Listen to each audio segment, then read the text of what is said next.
They told me I was unwanted, a burden, practically begged me to leave. But when their golden child ended up in a jail cell, suddenly I was the only one who could save them. And that, my friends, was a moment I had waited for my entire life. You know that feeling? Like you're just there? Like you exist in a space, but nobody actually sees you? That was my whole life with my family. I wasn't the golden child, wasn't the troublemaker. I was just the one in between, the one who did what was expected, but was never quite enough. It started subtly, little things. My parents would forget to save me a plate at dinner. My brother would just take my things without asking, knowing no one would care if I complained. They never outright said I wasn't wanted, not at first, but it was always there. It was in the way they talked around me, the way my very existence seemed like an afterthought. I try to brush it off. Families aren't perfect, right? Maybe I was just being sensitive. Maybe if I worked harder, did better, they'd finally see me as someone worth keeping around. So I tried. Hard. I made sure my grades were solid. I helped around the house. I stayed out of trouble. But it never seemed to matter. My brother? He could do whatever he wanted. Talk back. Skip chores. Fail a class. Didn't matter. My parents would always make excuses for him. He's just a kid, they'd say. He's going through a tough time. Or, you should be more supportive of him. Every single time I pointed out the glaring difference in how we were treated, I was the problem. I was being difficult. Then one Saturday night, the resentment boiled over. And this time, it wasn't just mine. I just gotten home from my part-time job at the local grocery store. Nothing fancy, just working weekends to save up some money since my parents rarely gave me anything. My brother, on the other hand, he didn't have to lift a finger. Anything he wanted, he got. I walked into the house, completely exhausted, and the first thing I saw was him, lounging on the couch, controller in hand, completely zoned into his game. A half-eaten plate of food sat on the table, and on the floor, my backpack wide open, my notebooks, my papers scattered across the rug like trash. Dude, what the hell? I sighed, bending down to pick up my stuff. Oh, he muttered, not even looking away from the screen. Needed paper. Took some. I flipped through my notebook, my stomach sinking. My notes, the ones I'd spent hours on. Gone. Torn right out. I clenched my jaw. Are you serious? Finally, he looked at me. Relax. It's just some dumb notes. Not like you do anything important anyway. That hit harder than it should have. Maybe because deep down, I knew that's how he really saw me. How they all saw me. Where are they? I asked, my voice tight. He scoffed. Dunno. Probably in the trash. I don't know what it was about that moment, but something inside me snapped. Not in an angry, screaming way. Just a cold, quiet realization. I wasn't one of them. Not really. I took a deep breath, forcing myself to stay calm. You're unbelievable, I muttered, walking past him toward the kitchen. That's when my parents walked in. And that's when everything went downhill. My mom and dad came in, laughing about something. Some inside joke between them, something I was never part of. But the moment they saw me standing there, the mood shifted. What's with the attitude? My dad asked, his eyes narrowing. I exhaled sharply, still gripping my ruined notebook. Ask him, I said, nodding toward my brother. He tore on my notes, just threw them away like they were nothing. My mom barely even glanced at him. It's just paper, she said, waving a dismissive hand. I looked between them. I waited for something, even just a that wasn't cool, or a don't do that again. But nothing. Instead, my brother just smirked. Yeah, it's just paper, he echoed, like he knew he'd already won. I felt my fingers tighten around the notebook. Right, of course. I turned to go upstairs, but my dad's voice stopped me. You know, this attitude is exactly why no one wants to be around you. I froze. What? I asked, turning slowly. My mom sighed, like she was tired of me already. You overreact to everything. Always playing the victim. Always causing problems. Causing problems?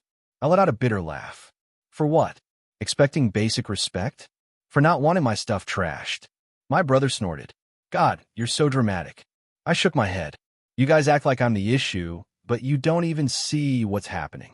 You just let him do whatever he wants. Dad folded his arms. Because he's not the one constantly whining. That hit hard, but not as hard as what came next. My brother leaned back on the couch, arms stretched behind his head, and smirked. No one wants you here, man. I felt my stomach drop. But it was my parents' reaction that broke something in me. They nodded. They actually nodded. My mom didn't say a word. My dad didn't argue. They just stood there, silent, as if that was a fact they had accepted a long time ago. I didn't yell. I didn't beg for them to take it back. I just breathed, and something inside me went cold. Okay, I said simply, and I walked upstairs to pack my bags. And I left. But this wasn't the end. Not even close. Because the next morning, my phone was blowing up with 12 missed calls. And that's when I knew leaving was the best decision I had ever made. I didn't answer the calls, not at first. I just stared at my phone, watching as the notifications kept piling up. My brother, my dad, even my mom. For a family that didn't want me, they sure were desperate to reach me now. I let it ring. I wasn't in a rush. After leaving last night, I didn't even have a plan. I just threw my things into a duffel bag and walked out, feeling numb. I crashed at a friend's place, someone who actually gave a damn about me. He didn't ask questions, didn't push, just handed me a blanket and said, "You can stay as long as you need." It was more kindness than my own family had shown me in years. But now they wanted something, and I had a feeling it wasn't because they missed me. By the time the calls finally stopped, a few texts started rolling in. The first ones were just as I expected. Mom texted, "You're being immature. Come back." Dad texted, "Enough of this nonsense. You need to stop acting like a child." I scoffed. Yeah, I'd really left, and they clearly weren't sorry. Then, a new message came in, one that changed everything. Mom texted, "Come home now. We have a problem." I stared at the screen, my pulse picking up. A problem? I debated ignoring it, but curiosity got the best of me. So I finally texted back. Just 2 words, "What happened?" Her reply came almost instantly. "Your brother screwed up bad." And just like that, I knew. They didn't miss me. They didn't want me back. They needed me. And that gave me an idea. I leaned back against the couch, staring at my phone. So now they needed me. Interesting. I wasn't in a hurry to respond. Instead, I let them sweat a little. If my brother had really screwed up, then whatever happened was big enough that my parents, who had never once taken my side, were now reaching out. After about 10 minutes of silence, more messages started rolling in. Dad texted, "We don't have time for your attitude. Just come home." Mom texted, "Please, this is serious." Serious? That almost made me laugh. When my problems were serious, they told me to get over it. But now that my brother was in trouble, suddenly it was urgent. I took my time typing my next response. Not my problem. A minute passed. Then another. Then my dad called. I let it ring. Declined. A second later, a text popped up. "You're being selfish." I exhaled sharply through my nose. Selfish? That was rich, coming from him. Then my mom texted again. "Your brother's been arrested." I blinked. Okay, now I was interested. I grabbed my friend's car keys off the counter. "I need a ride," I told him. He raised an eyebrow. "You sure? Thought you were done with them." I smirked. "Oh, I am. But I need to see this for myself." 15 minutes later, I pulled up in front of my house. My dad was pacing on the porch, phone in hand, looking more stressed than I'd ever seen him. My mom sat on the steps, head in her hands. For once, there was no laughter, no dismissive remarks, just pure, panicked silence. I took my time walking up. "So," I said casually, "who wants to tell me what happened?" My dad turned, eyes sharp. "Where the hell have you been?" I raised an eyebrow. "Not here, like you wanted." He clenched his jaw, but before he could say anything, my mom spoke. "It's your brother," she said, her voice shaking. "He stole something from the wrong people." "The wrong people?" I frowned. Dad ran a hand over his face. "Some guys at that arcade he hangs out at. We don't know the details, but they called the cops. He's in holding right now." I almost laughed. Of course. My brother had spent years treating me like garbage, thinking he was untouchable. And now, the real world had hit him like a truck. I crossed my arms. "And what do you want me to do about it?" Mom gave me a desperate look. "We need money for a lawyer. Bail. Something. We need your help." I stared at her for a long moment. Then, finally, I smiled. They needed me, but I didn't need them. After all the years of pushing me aside, of treating me like I was nothing, now they were looking at me like I was their only hope. And in a way, I was. I tucked my hands into my pockets, tilting my head slightly. So let me get this straight. You told me I was unwanted. You let my brother treat me like garbage. You didn't care when I walked out. But now that he's in trouble, you suddenly remember I exist? My dad's jaw tightened. This isn't about that. This is about family. I laughed. A short, sharp sound. Oh, now we're family? That's funny, because last night I was a burden. Mom's eyes were pleading. Please, we can talk about all of that later. Right now, we need to get him out before this gets worse. I let out a slow breath, pretending to think it over. And how much money are we talking about? Dad sighed. Bail is set at $10,000. We can pay a portion, but we need you to cover the rest. I whistled. 10 grand, huh? Sounds serious. My mom perked up slightly. So you'll do it? I smirked. Oh, absolutely not. Their faces fell so fast, I almost felt bad. Almost. Excuse me, my dad snapped. I shrugged. Not my problem. Mom's voice cracked. But he's your brother. No, I corrected. He's your son. And you made it very clear that I was never part of this family. Dad stepped forward, anger flashing in his eyes. You think you're proving a point? You think this is funny? I met his glare without flinching. No, I think it's fair. Mom reached for my arm.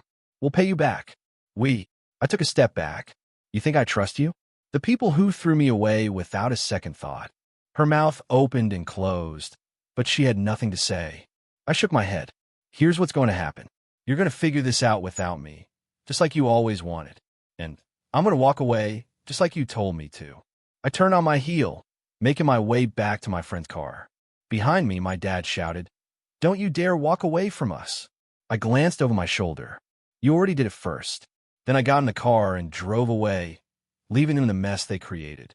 As I drove away, my hands clenched around the steering wheel. I should have felt triumphant. I should have felt like I finally got the last laugh. But instead, I felt hollow. Not because I regretted my decision. No, they had it coming.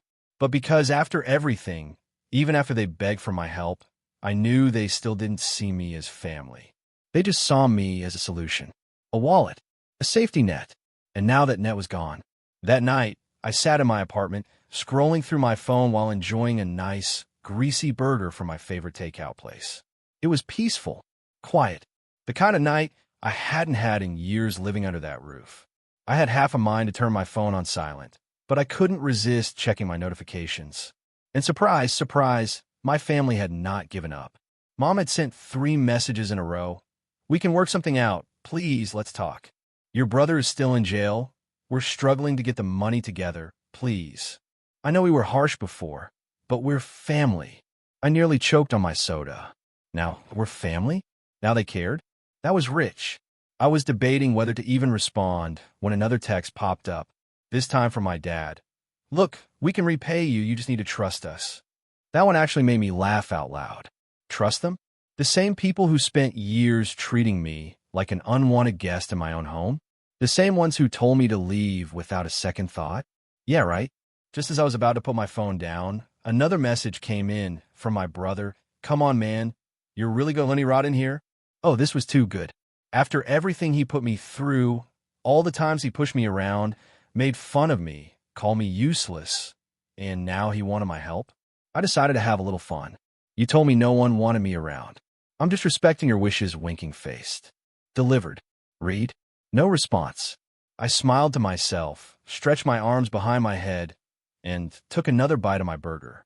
Life was good. The next morning, I woke up to a flood of messages. Groggy, I rubbed my eyes, unlocked my phone, and started scrolling through them. Apparently, things were getting rough for the family back home. We had to sell the TV and Dad's golf clubs. Your mother is furious with me. Hope you're happy. Please, we don't know what to do anymore. And then the best one yet from my brother. I swear to God, when I get out, you better pray I don't find you. Now, that was hilarious. The same guy who needed my help was threatening me? I decided to respond. That's some strong language for someone who needs my help. Try again. An entire hour passed before my mom finally swallowed her pride and sent another message. Please, we're really struggling. I let her sit in that desperation for a few minutes before replying. Tell you what, I'll bail him out. On one condition. She didn't hesitate. Anything. I smirked. I want a public apology in the family group chat. A long one. I want you all to admit every horrible thing you've said to me. And I want you to thank me for helping. I knew that would break my dad's pride. But if they wanted my help so badly, they'd have to grovel for it. Sure enough, it took them a while, but eventually a new message popped up in the family group chat. We need to talk about how we've treated you. We've made mistakes, and we realize now how much we've hurt him. We deeply regret our words and actions. He is an important part of our family, and we are grateful for his generosity and helping us during this difficult time. It was stiff, it was forced, and it was completely humiliating for them. Perfect. I gave them a simple thumbs-up emoji and went about my day. Did I actually bail my brother out? Haha, absolutely not. But at least I finally got the apology I always deserved. The following week, I got a call from my brother. "Man, I can't believe you did this to me," he growled through the phone, his voice thick with frustration. "I thought you were better than this." I couldn't help but laugh. It wasn't the kind of laugh that was filled with malice. More like the kind of laugh you get when the universe hands you exactly what you deserve. "Better than what?" I asked, my tone light, almost playful. "I'm just giving you what you wanted. You told me no one wanted me, remember? So now you get to stay exactly where you belong." I could hear him slamming something against the jail bars in the background. "You can't do this. You're really just leaving me here." I let the silence hang in the air for a moment before responding. I thought I might bail you out. I really did. But you and the rest of the family, you've made it pretty clear that I don't matter." I paused, letting the words sink in. So now I get to laugh. I get to enjoy my life, knowing that I'm out here living it on my terms while you're stuck. Enjoy your stay. He didn't say anything for a while, and I could almost picture him fuming on the other end. But I didn't care. After years of being treated like an afterthought, like some invisible shadow in the background, this was my moment. When I hung up the phone, I felt a wave of relief wash over me. I wasn't angry anymore. In fact, I couldn't even feel the resentment I used to carry around for them. All of it had melted away. And just like that, my brother stayed in jail. They tried everything to get him out, but the charges were serious enough that it was out of their hands.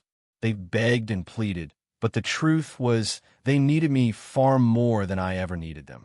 As for me, I walked away, head high, knowing that I had finally reclaimed my power. I didn't need to lift a finger to make their lives miserable. They'd already done that for me. All I had to do was sit back, enjoy my peace, and know that they would never, ever see me the same way again. And every time I glanced at my phone with its constant reminders of how desperate they were, I smiled. Because in the end, it wasn't just about the money. It was about the sweet, satisfying taste of justice. And for the first time in a long time, I was finally living for me.